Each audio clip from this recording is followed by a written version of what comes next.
अस्सलाम वालेकुम, this is Syed Rizwan Haider और आप देख रहे हैं यूट्यूब चैनल कॉमर्स उस्ताद। आज हम लोग जिस टॉपिक के बारे में बात करने वाले हैं वो है जी सेल्स की टाइप्स। पिछले लेक्चर में हमने सेल्स पढ़ा था, इस लेक्चर में हम लोग सेल्स की टाइप्स पढ़ेंगे। दो टाइप्स है जी इसकी main, cash sales and credit sales, यानी कि नकद फरोख्त और उधार फरोख्त। जब हम चीज़ें नकद बेचते हैं उसके प्राइस हम लोग उसी वक्त ले लेते हैं तो वो हमारी कैश सेल्स बन जाती है। और जब हम लोग चीज़ें उधार बेचेंगे, चीज़ों से मुराद है गुड्स, जब हम लोग गुड्स उधार बेचेंगे और पैसे जाहिर बात है उस वक्त नहीं मिलेंगे, वो किसी और दिन मिलेंगे, आगे किसी फ्यूचर में किसी भी डेट पे जाके मिलेंगे। तो इसका मतलब है कि जो हम चीज़ें बेच रहे हैं वो हमारी सेल तो है, लेकिन वो कौन सी सेल है? Credit sale. सिंपल सी बात है, लॉजिक समझ आ गया। डेफिनेशन पे चलते हैं। तो पहली है कि हमारे पास कैश सेल्स, व्हेन गुड्स और services are sold to a customer at a particular price. यहाँ तक, इस पॉइंट तक, व्हेन गुड्स और services are sold to a customer at a particular price, जब कस्टमर को गुड्स या सर्विसेज बेची जाती हैं एट ए पर्टिकुलर प्राइस। यहां तक जो डेफिनेशन है याद आई? पिछले हमने लेक्चर में क्या पढ़ा था? सेल की डेफिनेशन। सेल्स की डेफिनेशन यही तो होती है, यहां तक डेफिनेशन सेल्स की है। ठीक है, जब हम लोग गुड्स या सर्विसेज कस्टमर को एक खास कीमत पर बेचते हैं and the price is received at the same time, और उसके पैसे उसी वक्त कस्टमर से ले लिए। उसी वक्त से क्या मुराद है? पिछले लेक्चर्स में मैं बता चुका हूं, फिर बता रहा हूं कि उसी वक्त से मुराद है कि उसी तारीख में, उसी डेट में। रात को 12 बजे डेट चेंज होती है, तो रात को 12 बजे से पहले पहले अगर हमें उसकी पेमेंट वसूल हो जाती है तो वो हमारी जो सेल हुई है उस सेल को हम क्या नाम दे देंगे? Cash sales. बस सिंपल। कोई लॉजिक है? समझ आया लॉजिक? रॉकेट साइंस नहीं है इसमें कोई, बड़ी सिंपल सी बात है। एग्जांपल देखें, goods sold for cash, goods बेची हैं फॉर कैश, नकद, ₹2000, 2000 रुपए। इससे हमें ये पता चल रहा है कि जो हमने गुड्स बेची हैं उसका कैश हमें 2000 रुपए मिल चुका है। कौन सी सेल हुई? Cash sale. दूसरी example, services rendered to a customer for cash ₹3000, किसी कस्टमर को हमने सर्विसेज प्रोवाइड की है। ठीक है, जैसे डॉक्टर सर्विसेज प्रोवाइड करता है, जैसे वकील सर्विसेज प्रोवाइड करता है, जैसे टीचर सर्विसेज प्रोवाइड करता है और अपने कस्टमर से, अपने क्लाइंट से पैसे लेते हैं। इसी तरह हम लोग जब सर्विसेज बेचते हैं, वो हमने सर्विसेज बेची है और 3000 रुपए हमने कैश वसूल कर लिया है, तो ये जो हमारी सेल हुई है ये सेल्स हमारी क्या कहलाएगी? Cash sale. Got it? Next चलते हैं। क्रेडिट सेल्स किसे कहते हैं? When goods और services are sold to a customer at a particular price. फिर वही बात, यहां तक वही बात है पुरानी। पुरानी कौन सी? पुरानी से मुराद है सेल्स की डेफिनेशन। सेल्स की डेफिनेशन आ गई, इसमें भी पहले सेल्स की डेफिनेशन आई, इसमें भी पहले सेल्स की डेफिनेशन आई।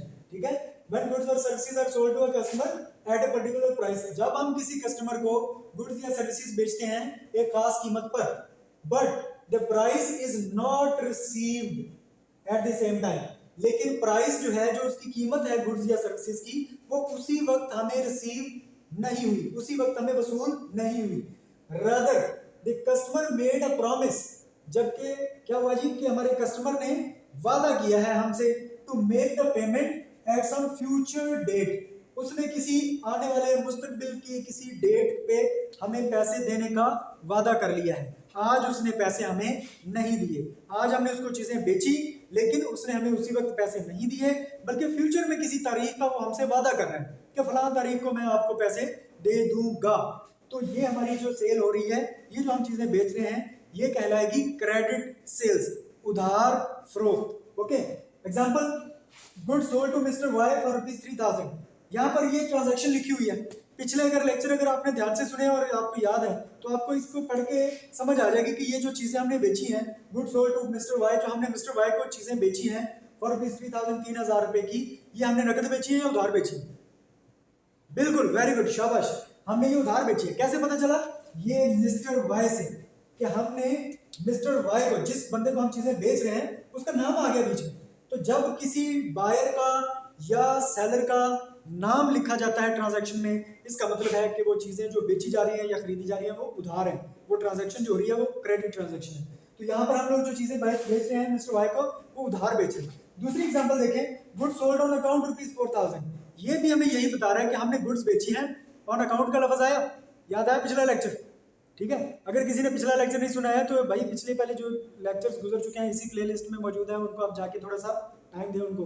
फिर आपको मैंने कहा था, शुरू में कहा था कि जब आप एक तरतीब से सारे लेक्चर सुन रहे होते हैं तो आपको सारी चीज़ें अंडरस्टैंड हो रही होती हैं, चीज़ें समझ आ रही होती हैं। तो अगर आपने कोई पिछले लेक्चर मिस किया हुआ है तो आप उसको थोड़ा सा रिवाइज कर लें, और रिवाइज करने के बाद आपको ये चीज़ें आसानी से समझ आ जाएंगी। अब यहाँ पर एक लफ्ज़ आया है ऑन अकाउंट, ऑन अकाउंट। तो ऑन अकाउंट का लफ्ज़ जब किसी ट्रांजैक्शन में आता है तो याद है वो कौन सी ट्रांजैक्शन होती है? क्रेडिट। इसका मतलब है कि ये जो गुड्स सोल्ड, जो गुड्स बेची जा रही हैं, ये गुड्स सोल्ड से हमें क्या पता चल गया कि ये सेल है, ठीक है, सेल्स। और ऑन अकाउंट से क्या पता चला कि ये उधार बेचे ₹4000, 4000 रुपये की, ठीक है। तो ये है जी कैश सेल्स और क्रेडिट सेल्स। जब चीजें बेचें, गुड्स बेचेंगे और पैसे उसी दिन वसूल कर लेंगे तो इसका मतलब है ये कैश सेल्स है। लेकिन अगर हम गुड्स बेच रहे हैं और उसके पैसे उसी दिन नहीं मिल रहे, बल्कि हमारा कस्टमर हमसे किसी मुस्तकबिल में किसी तारीख का वादा कर रहा है कि फलां तारीख को मैं आपको पैसे दे दूंगा, इसका मतलब है कि जो हमारी सेल्स हो रही हैं ये कौन सी सेल्स है जी? क्रेडिट सेल्स, यानी कि उधार फरोख्त। अगर कोई कुछ चीज़ समझ नहीं आई कमेंट सेक्शन में पूछिएगा, मैं वहाँ पर आपको रिप्लाई कर दूंगा। और अगर ये आपको चीज़ समझ आ गई है, पसंद आई है, तो आप इसको लाइक ज़रूर करें और दूसरे दोस्तों के साथ शेयर करें। Thank you very much. अल्लाह हाफिज़।